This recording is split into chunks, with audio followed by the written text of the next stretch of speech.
Menjelang hari pemungutan suara pada 27 Agustus, tim gabungan mulai melakukan penertiban alat peraga kampanye Pilkada ulang tahun 2025 di Pangkal Pinang. Proses penertiban APK dilaksanakan selama 2 hari dengan melibatkan KPU, PPK, PPS, Polresta, Satpol PP hingga Dinas Lingkungan Hidup Kota Pangkal Pinang.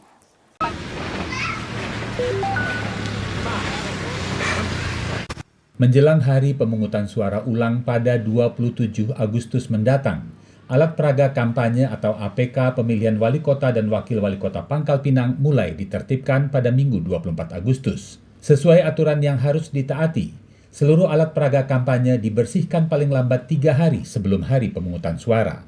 Komisioner Komisi Pemilihan Umum KPU Kota Pangkal Pinang, Margarita, mengatakan, proses penertiban APK ini melibatkan tim gabungan dari unsur KPU, PPK, PPS, Polresta, dan Satpol PP.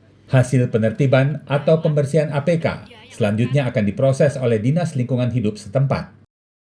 APK untuk bendera partai nanti ditertibkan di satu tempat di Satpol PK atau Satpol PP. Kemudian untuk APK itu nanti kita kumpulkan setelah penertiban dikumpulkan suatu tempat, nanti DLH yang akan mengambil itu kita sudah koordinasi dengan Pak PJ, itu akan dibuang diletakkan di TPA.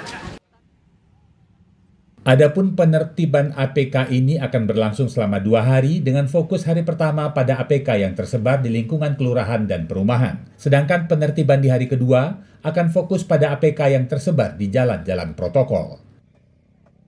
Dari Pangkal Pinang, Bangka Belitung, Chandrika Purnama Dewi, Kantor Berita Antara, mewartakan.